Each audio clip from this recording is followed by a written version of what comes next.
Hello and welcome to the latest PMO SIG webinar, The Art of Selling Your PMO. My name is Emma Pemberton, I'm the chair of the SIG, and this webinar follows on from our annual conference which happened in February, which explored how to love your PMO. So I'm very excited to have Jon Burke here and I look forward to introducing him properly shortly. As most of you will probably already know, the PMO SIG works hard to drive the PMO industry forward. And one of the challenges that we see over and over again is that PMOs don't sell themselves well enough. Hence this webinar. So let's begin with learning a little bit about you with some polls. We're going to ask you a couple of questions about your PMO, and we're going to give you a few seconds to answer those. So the first one, how long has your current PMO been in place? You can pick one out of the 5 options. So actually you might not have one, which is fine. You might be here just exploring. You might be a bit of a newbie or a toddler or a teenager, or maybe you've been around for a little while. So we're going to give you about 15-20 seconds to kind of just vote on that, and we'll see what responses we get. So I can see that we're having quite a good response already. 76% of people have voted, and at the moment toddlers are winning, crawling their way along. And we'll give you 2 more seconds for any last minute responses, and then we'll close the poll and see what we've got. So toddlers have it. 33% of the PMOs that you guys are in have been around 1 to 3 years. What's interesting is that it's actually quite a high number of we don't have a PMO on the horizon, because we know that research tells us that nearly 85% of organisations have 1 or more PMOs. So it's great that you're on the journey, and we hope that this webinar will really help you. Okay, let's have a look at the next question, which is about understanding what challenges you have in your PMO. What are the key things that you're dealing with right now? These are 5 very common ones that we find. So is it championing at the senior level? Do you have the right level of support? Is it resource management, which is a bit of a dark art at the best of times? Is it about knowledge management and becoming more of a learning organisation? Is it benefits realisation? It's a big one, but it's important, especially in the world of today. Or is it about actually demonstrating the value of your PMO and really getting people to get it and to understand, and as Jon will tell you later, to actually care about PMO? So again, we've got people coming up over 50%, and at the moment it's all about demonstrating value, which is really interesting because we do see that an awful lot, that we do really good work in PMOs, but actually we're not that good at shouting about it, and that's really what this webinar is for. So we'll give you a couple more seconds for any last minute votes, and then we'll be able to show you how people have responded. Cool, so you can see 69% is all about demonstrating value. So, you know, we do have champions. Most of us have somebody that really gets it at the top level, and we know that resource and benefits are 2 of the hardest processes for PMOs to embed. But demonstrating value is really about what this webinar is really for. It's really to give you some hints and tips, something practical.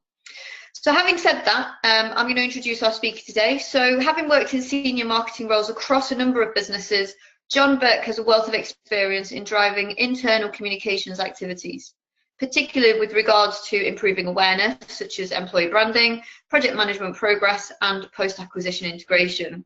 So he's been in some meaty projects. He has helped other departments like HR, project management, and customer support to market themselves better and raise their profile within the organisation. He's able to share his insights today for achieving best practice when marketing internally. Welcome, Jon.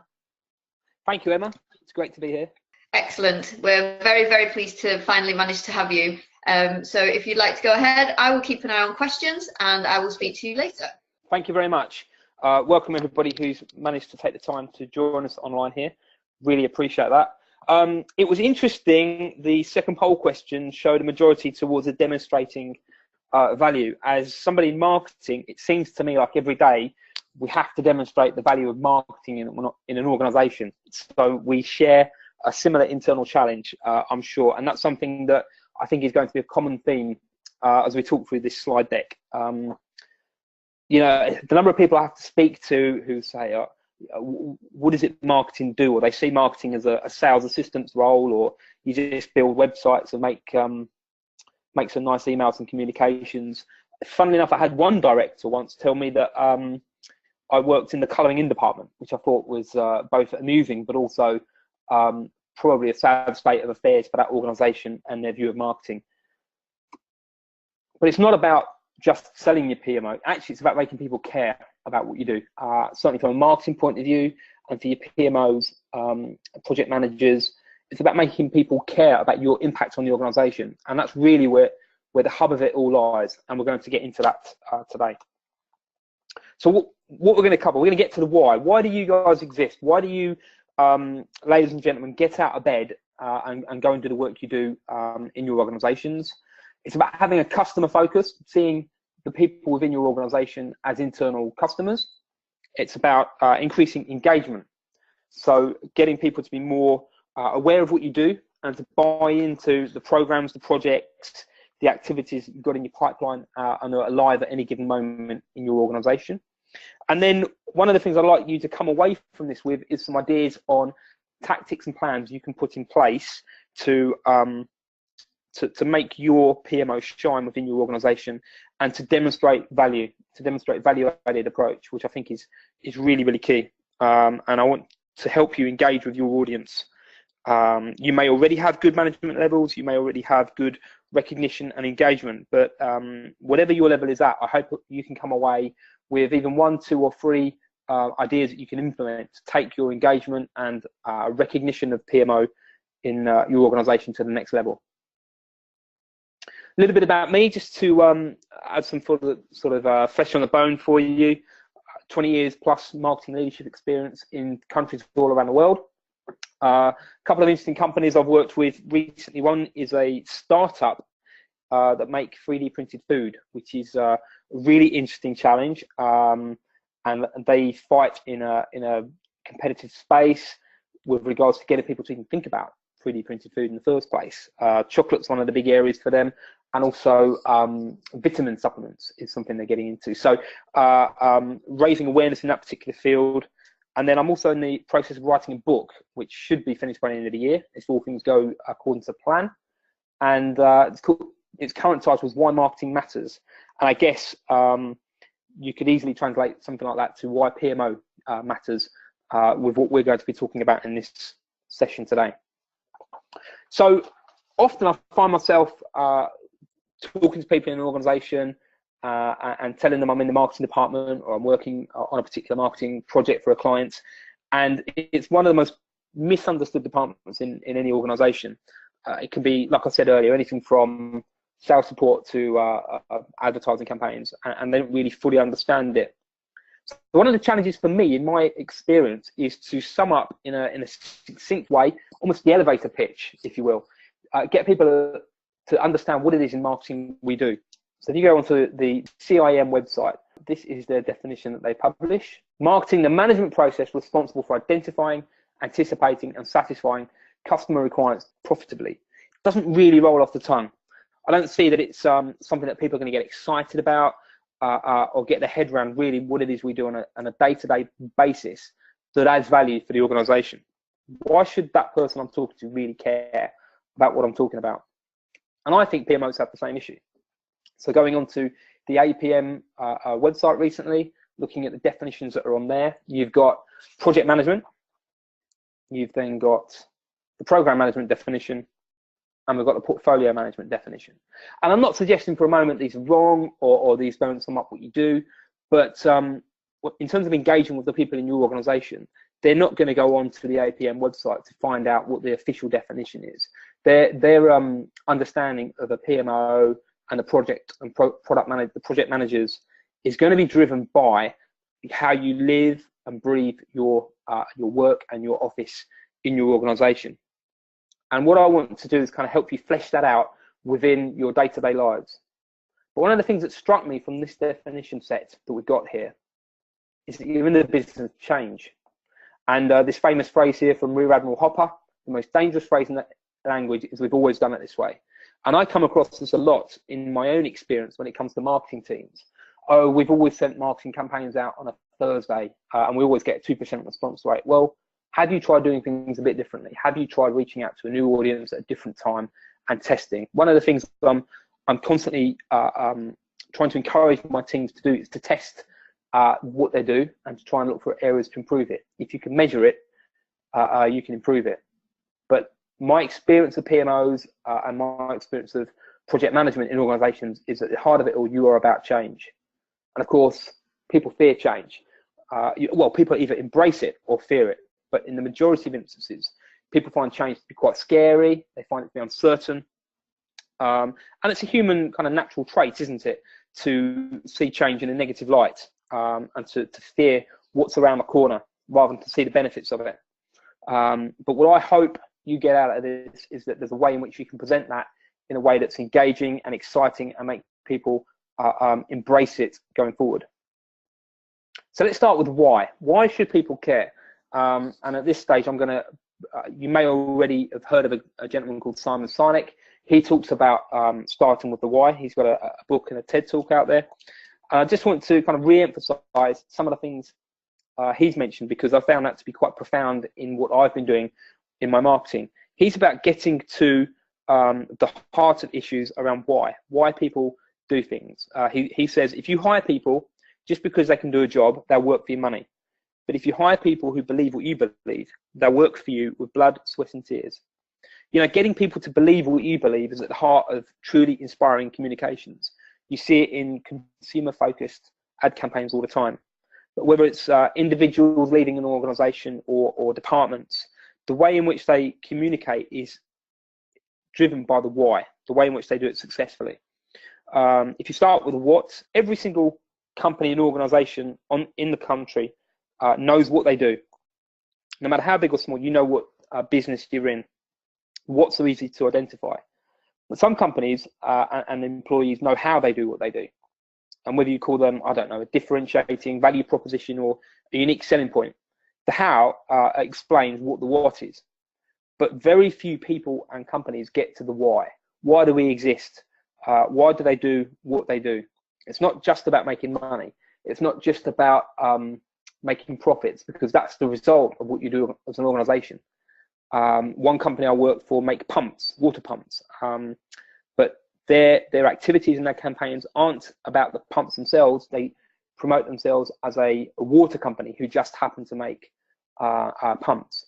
And at the heart of it are key phrases where they talk about water sanitization, toilets and hygiene in a very consumer engaging way, because they feel that a place of adding value and being a good arbiter of the water precious resource we have.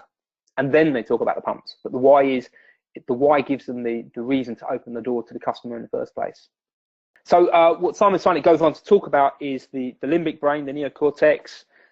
You've got the limbic brain is, it processes the middle two sections that drive trust and loyalty.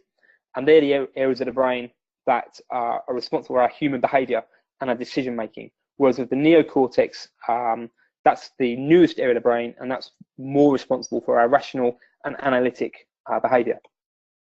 So now, thinking about the why, I can go back to my marketing definition and say, well, actually, the team I work for represents and helps this business grow profits.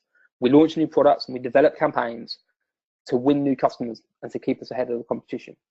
So that adds a lot more meaning, and it's something that people I talk to in organizations can quantify, because they know about the products we're coming through, they know about the customers we bring on board, and they're aware of the competition.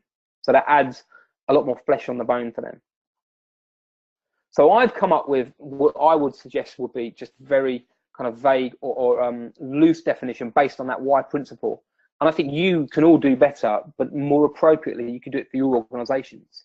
What would work or what PMOs represent in one organization doesn't necessarily have to be the same for another one, but it's appropriate for your audience, for your fellow employees. So an example here might be that you work with departments across this business to help it achieve its strategic growth objectives. And as a result of that, you do that through change programs and implementation of new projects. But at the heart of it all, in this instance, you might help a business achieve its growth objectives strategically. One of the things I try and get across to marketing departments that I manage is know your numbers. We're in the business of gathering data. We're seen by particularly the accounts department as a cost. We're seen by we'll spend marketing budget on ad campaigns and this activity and that exhibition. But what do we really bring to the party? So we're very good in the marketing department at coming up with reports, dashboards that generate responses or show how email campaigns have been received or our social media activity has driven engagement. But actually, what I want my team to know is why those numbers matter and how they can communicate that across the rest of the departments in the organisation about the impact it is. So if we're getting, I don't know, we get 100 people on LinkedIn looking at a post we recently put online, and those are 100 senior decision makers that we need to be engaging with to reach out in a particular industry segment. The why is, well, that's suddenly giving more inquiries to our salespeople to follow up, that we can then follow through that CRM pipeline to see that at some point in time, of those 100, maybe 12 people are placing orders worth £10,000 or more. And that adds value and quantifiable data as part of the marketing message throughout the organisation. But overall, it should be aligned with the company strategy. So this is a strategy I worked on recently with a company that's going through a change program, and they wanted to clearly communicate in a succinct way. It's a manufacturing organisation. They employ 650 people, over half of whom work in manufacturing operations in the Yorkshire region. 80% of what they make goes overseas. So there's a lot of disruption on the back of the B word, but also probably they need a lot of clarification, or have recently needed clarity in terms of where the business is going. So what I was keen to do is make sure that all of the organisation's departments are aligned with those 5 strategic priorities.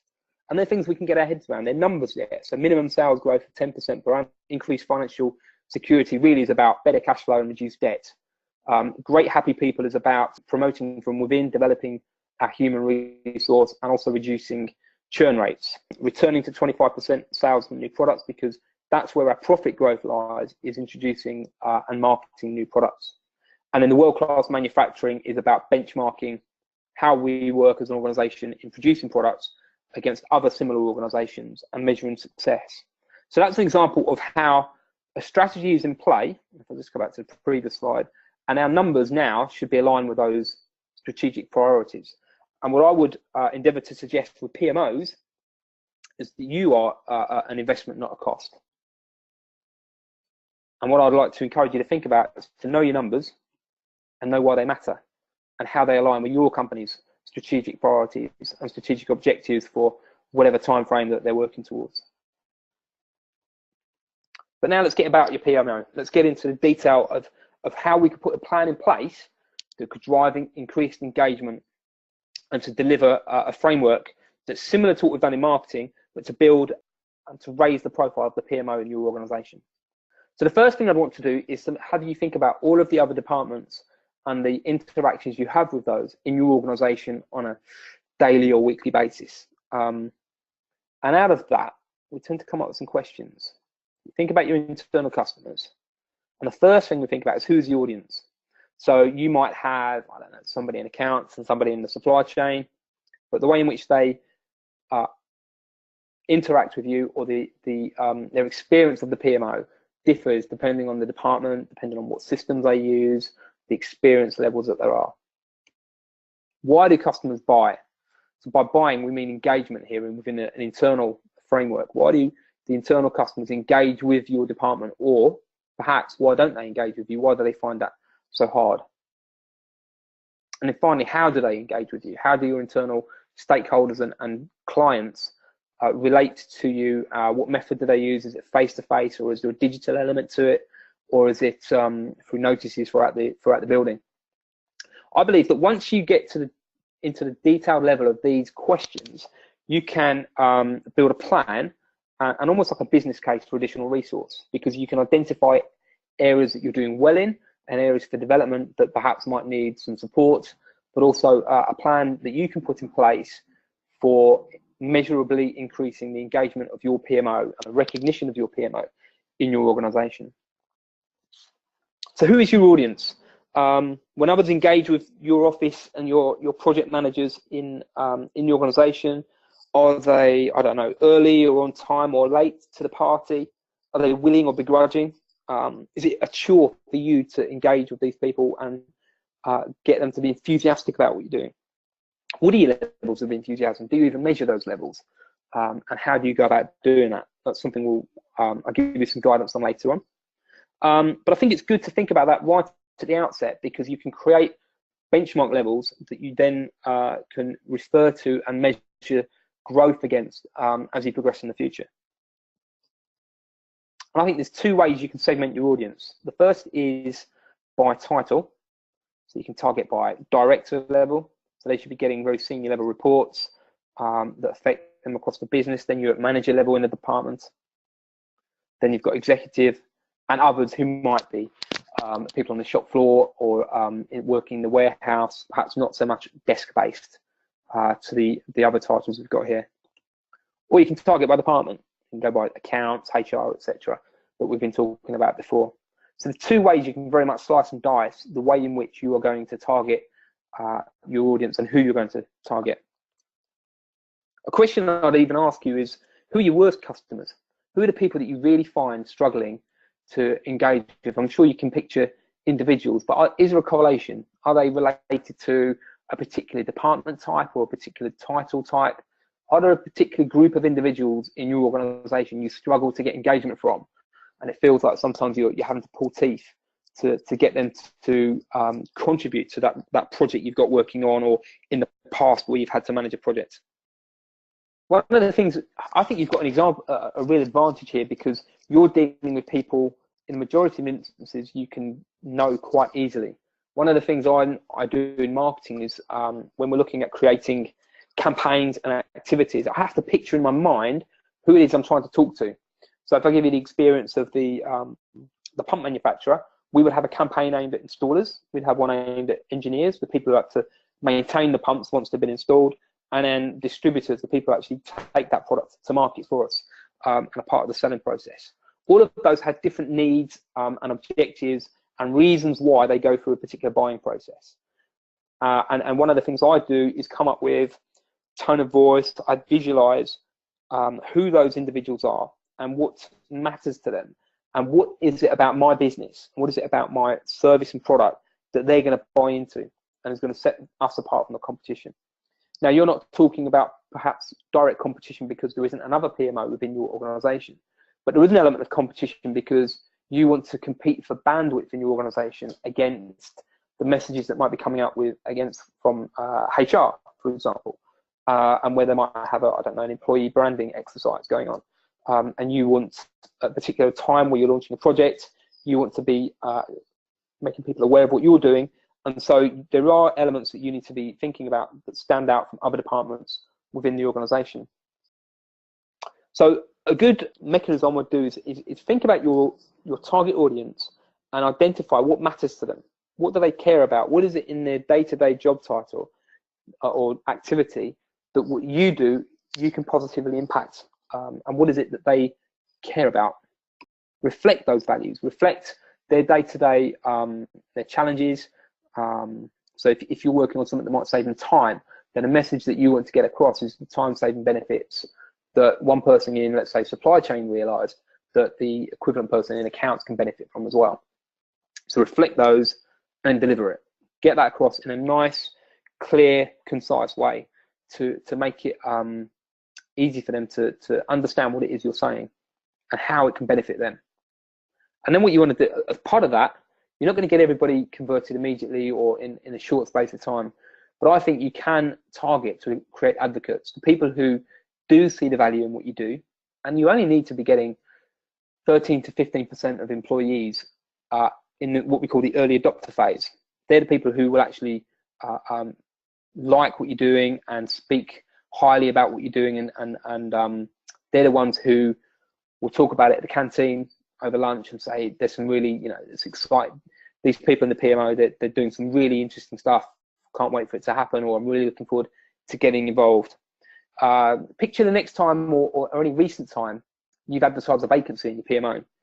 What you want, ideally, your audience to be doing one of two things: either considering your vacancy in the PMO as a career progression step for them, or secondly, they recommend to a friend the vacancy you have as a great place to work and to do business and a great career opportunity.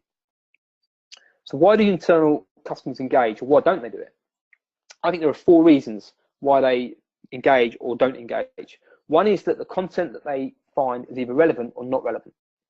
And however you get that content to them, they're either opening up and paying attention and it resonates with them, or they kind of dismiss it and move on to something else that they perceive to be more important. Secondly, what's really important is that it's easy to understand. I know PMOs have, you've got your language, you've got your key terminology, but not all of that resonates with your audience that perhaps might be working on a shop floor or on a reception desk. I would advocate making sure your content comes across in the way that your target audience find it easy to understand. Make it accessible as well. Get it across in a way that means they don't have to find it looking on the company intranet on its own with, I don't know, 2 or 3 clicks. Have your message, and we'll talk about this a bit more, your key points in a number of ways they can be getting that information easy and accessible to them. And then finally, recency of content. How often are you updating the reports or the data you're getting across or the messaging? There's nothing worse in my experience, certainly from a marketing point of view, of out-of-date content or going to a website that clearly hasn't had any news put on in the last couple of weeks. It just puts me off, and it makes me unlikely to revisit that website or to go to that as a source of information. Regularly updated content is a real bonus when it comes to engaging with the client base. One example I'll give you is when I was working with a company and they'd just completed an acquisition. They sent out on the Monday morning an email to the whole company to announce this £250 million plus acquisition, and then you never heard from the organisation again about the benefits of that deal to the organisation. The next time I got involved with them and we went through the announcement process, we made sure that every time we talked about that organisation, it was in the context of a win or a new project that had been won, or a contract that we'd signed and delivered and increased profitability, and also where, in the instance of the company we'd acquired, they'd actually opened up new doors for the core business to grow that product range as well. And so it made it much more relevant, and it increased the engagement levels because it was regularly updated as well. And then the other thing I would mention is, as you go through your planning phase and as you go through the activities you're working on, be obsessed with your customer, be obsessed with the people internally. There's that famous tale of Amazon having an empty chair in all of their meetings. And I would say at the forefront of what you do when you're in your activities and your planning, think about your customer internally. How are they going to receive the information that you want to get across? How can you get them excited about the project you're working on and the impact it can have on the business and achieving not only the business's strategic goals, but the KPIs that your colleagues are working to as well. And let everything you do exceed their expectations, whether they've had poor experiences in the past and they think, oh, this is going to be another late and over budget project, or whether they think you guys do a great job already, exceed their expectations so that you can build them up over the future. And listen to what they have to say as well. When's the last time you maybe you introduced a new system, and you sat next to somebody in accounts and watched them use that for an hour and saw how they got the benefit out of that activity? Every time I've launched either a website internally or an intranet, I've always made sure to sit down around people who use this periodically to see what links they're clicking, what do they struggle to find, what have I not put in the right place, so that I can continually improve and make that a more customer focused and good experience for them. So marketing is never done behind a desk. We don't sit behind a desk and think about our customers. We're out in the field, and I would encourage you, whenever possible, to walk in your customers' shoes as well internally. Spend time understanding some of the problems they've got. If you're working on a brief for a new project, understand what the issues they've got with more clarity can help you come up with a better brief that suits the issues that they've got. And how do staff engage? How do staff access information and take on board what you have to say? And these are various different messaging tools that a typical company would have. So it could be anything from an email to an intranet to an internal video channel using YouTube or Vimeo. Everything as well. There you've got newsletters, a lot of events. You could do internal presentations to the staff. I want to give you one example of an area in which you can improve, I think, relatively quickly in a measurable way. So let's say you send out regular emails, and in this context it might be weekly, on the progress of a particular project. I'd encourage you to test the times at which and look at the data when those emails are opened, what time, what day, what percentage of people, if you send out an email tomorrow morning, what percentage of people would open that email and read it and click on any particular links, or how many deletions and do not opens do you get? Test your subject lines as well. Maybe next week send a similar email but with a different subject line, or even split your colleague and your distribution base into two lots of 10% and send them different subject lines, and then at the end of the day, whichever subject line email has had the best response rate, send that subject line email to the rest of the 80% of your organization, and then repeat that the following week. Repeat that kind of test, and then measure and compare the data and see where the improvement possibilities are. It could be something as simple as the time in which you send the email could affect your response rates. And then as you engage with people, maybe in a canteen or walk the hallways, informally ask people who you know open the email if they can remember what that email is about, so you can understand and how well they've taken it in and how well they've understood the information you've got, and then that can help frame whether you need to perhaps improve the content and the messaging going forward. Here's an example of where we've stepped outside brand guidelines. So don't let brand guidelines be your enemy. Work outside the box sometimes. So here in this construction company I worked for, they've got a very corporate looking online web page there, very product and industry focused. Whereas the careers website, we wanted to have a bit more engagement, be a bit more lively, much more presenting it as a community in which to work and build your career, and particularly with regards to attracting graduates and apprentices as well, which were areas we knew we struggled in. So we built this dedicated careers portal on the website that we knew was going to stand out from the rest of the website, but that was a deliberate activity on our part. And I'd encourage you to think outside the box in terms of the way in which you design your campaigns and communications to be different from the typical communications that your audience would receive, because that makes it stand out, perhaps can make it more engaging and more memorable as well, even more importantly. In terms of tactics, how are we going to actually reach out to the audience better, to your colleagues? What tools do you want to use? We talked earlier about newsletters and notice boards and social media, which can be used really effectively internally as well. Which tools do you think would be appropriate? Don't just stick to one, but spread the message in different ways across the different tools that you have. How are you going to use them? Are you going to communicate on a daily basis, kind of pulsing the message to keep them up to date on how progress is tracking on a live project? Or are you going to communicate to them weekly or fortnightly as you build up towards the completion of a project? And what do we want to communicate? I'll talk to you a little bit more about that in a moment. But also what's key is being consistent across the different platforms and in your messaging as well. Having a consistent approach whereby you're walking the talk. That message you want to get across is consistent in the way in which you act and live out your PMO life as well. So what you want to communicate could be anything from achievements, what you've recently launched and what you've measured and the impact it's had on efficiency gains within an organization, or cost saving if it's set out to do what it achieved. A killer statistic I had recently was that 90% of companies who acquire another company, they've got these business plans in place, they put the cases together to justify buying and spending all these millions of pounds on another company. They don't measure it afterwards. 90% of deals that go through are never measured afterwards in terms of whether they realise the benefits of that deal in the first place. And I think that's a crying shame. And so I think you've got an opportunity to be different by measuring the post-project activities and achievements that you've had.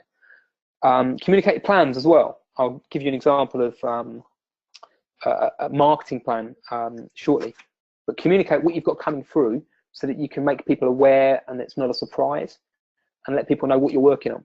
One of the big challenges I've always had in marketing is lots of requests, particularly from salespeople, in terms of, oh, we need this presentation, we need this leaflet, we need this bit of literature, we want to reach out to these people.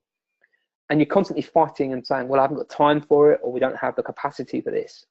When we communicated our plan to the sales directors in a global organization recently and let them know what our next 3 months of activities were and what was coming through, you very quickly see that those requests die down because they know what you're working on, and that you know, or they're aware of how they align with the company's strategic objectives. And so they can almost see in the light of that how important or unimportant their requests are. And it acts as a filtering process. Communicate also news and your impact on people and the teams, and case studies as well. So if you worked with a particular division in a company on an efficiency project and with measurable returns, turn that into a case study to sell your office's benefits and the work that your team does in a really effective manner. And then let's bring to life the people within your department as well, the people, through people profiles. So here's an example of a marketing calendar I created, where we listed by category, month by month activity that we worked on. So perhaps you might want to do something similar for your department with PMO, what's coming through, where it's going to impact on the business, and your current estimated timescales. People are understanding that these things can move. You know, when you're looking 12 months out for a marketing calendar, the next 3 months is set in stone, but 6 to 9 months, they're pretty fluid, and people will appreciate that. But at least they get sight of some of the things you guys are working on, and I'm sure that you'll have light bulb moments where people say, I never knew you were working on this. I never knew what your team were doing, and I had no idea how hard you were working and what was potentially coming down the line. I worked with an organisation a few years ago where there was one gentleman who you never saw, well, you saw him, but you never saw what he was working on until about 12 months later. He comes out with this big program that really positively impacted our product management codes, because we'd had issues with some of the reports that we've been producing, and we couldn't properly analyse the performance of our product range. And this guy worked for 12 months on something that completely revolutionised our product's reporting capabilities. But if we had had sight of that coming through, it would have saved us having to waste time on doing it ourselves separately, and we'd have been excited about what was to come. So the communication really helps in that planning phase. And then once you've done this, once you've put together an activity plan and you put it in place, measure it, report, and improve it. What are you doing? What are you setting out to do? What have been the results from that? And then let's survey your audience. So are they aware of what you're doing? And then after you've done your campaign, what's their level of engagement and what's their level of awareness changed? Are they more likely to be advocates and to sell to other people the benefits and the value that you as a department add? And then, as I mentioned, engagement as well. How much more engaged do they become with your department as a result of the communication you're doing?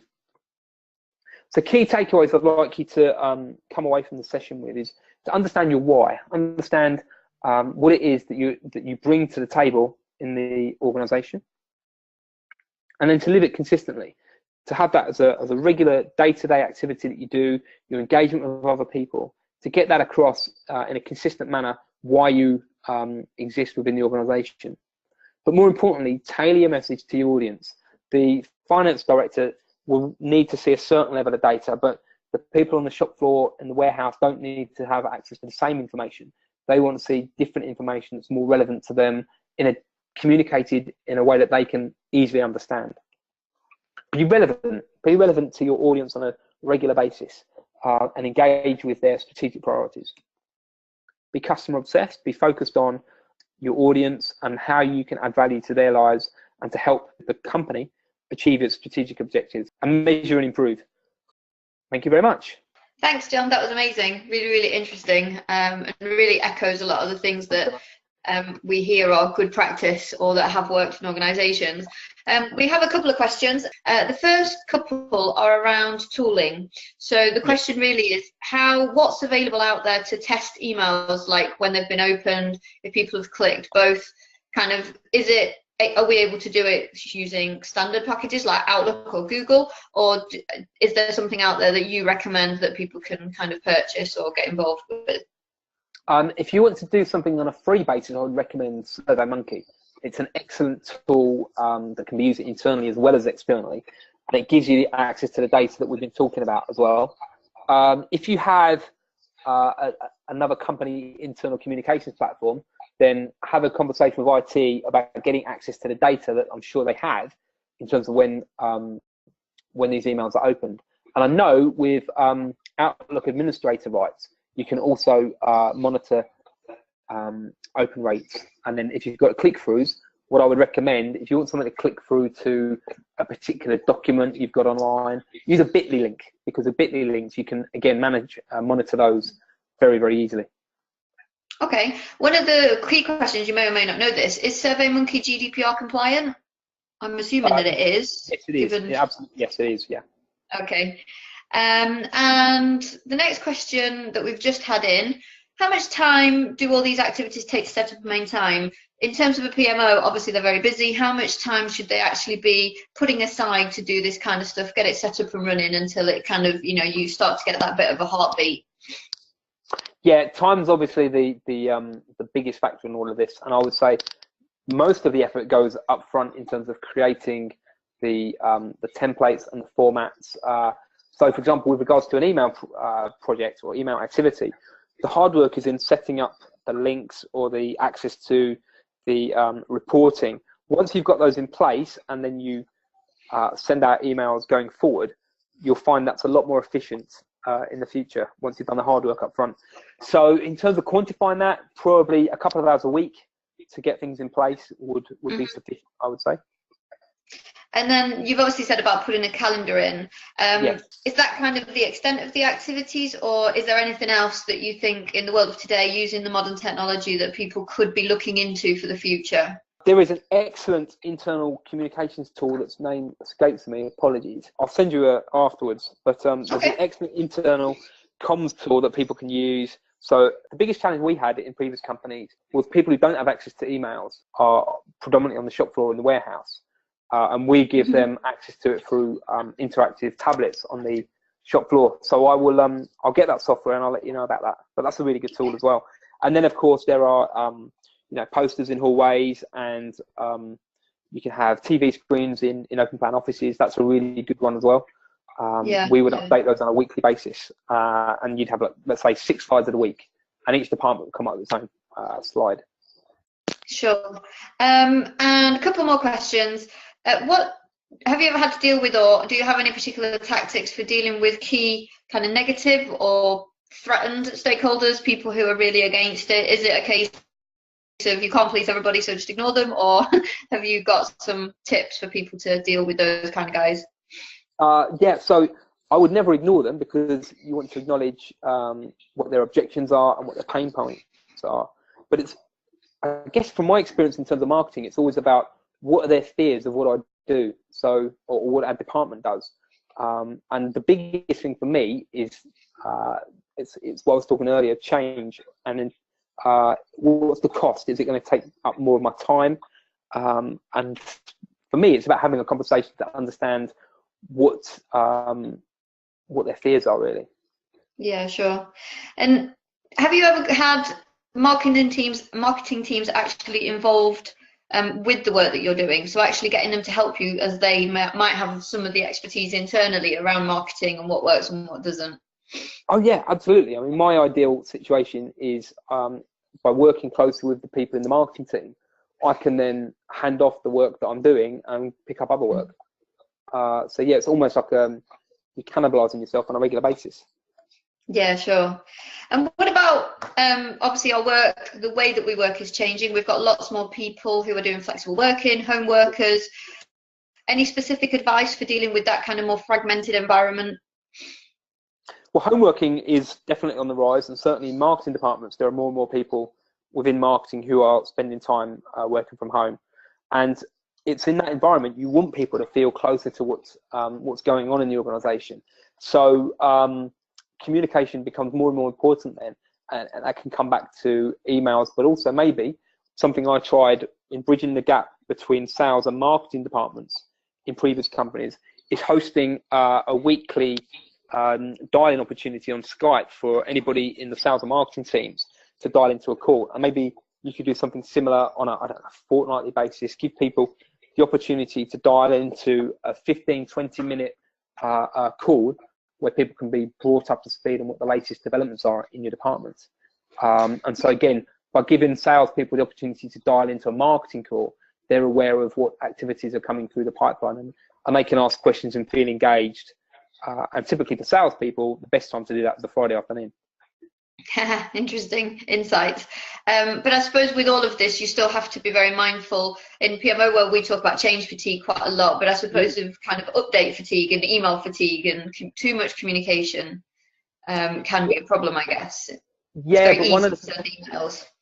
It is, yeah, but one of the things I found, so we did a TV ad campaign to launch a smart lock, and then the week afterwards, we had a board meeting, and one of the sales directors around the table said, I had no idea we were doing this TV ad campaign. And I kind of, my chin hit the floor, and I said, well, first of all, we talked about this 2 board meetings ago, and secondly, I've sent numerous emails in advance to the whole company to tell people about what's coming. We even had like 5-second teaser videos to show the advert that was going to be on Sky Media. And clearly the message hadn't got through. Everyone's busy. Everyone's getting hundreds of emails a day. So I don't think you can over communicate at all. I don't think that's a bad thing at all. If you have to tell people numerous times to get that message across, then maybe, unfortunately, you need to keep doing that. No, that's really interesting. And one last question. The PMO isn't as sexy as other departments. How do we get internal comms or marketing to actually help us to do this stuff? Everybody's really busy. Most businesses are trying to do more for less. So how do we get them to actually help us? Okay, so any good marketing department worth their salt will have somebody who, as part of their responsibility, works on internal communications. In some organisations, you may find internal communications is migrated to HR. But either way, engage with them, outline some of the tactics you want to make use of, some of the messages about your department you want to get across, and work with that person to come up with a plan, some of these out-of-the-box tools and some of the more traditional tools in parallel, and work together on that. But there's no excuse for somebody working in internal communications to not help you in that. Cool, that's amazing. Thank you, John, so much for your insights. So again, thank you very much, John. It's been really insightful. I'm really glad we managed to get you to do this. It's a very relevant topic to PMOs right now. Thank you all for joining, and we'll hopefully see you at our next event. Thank you very much.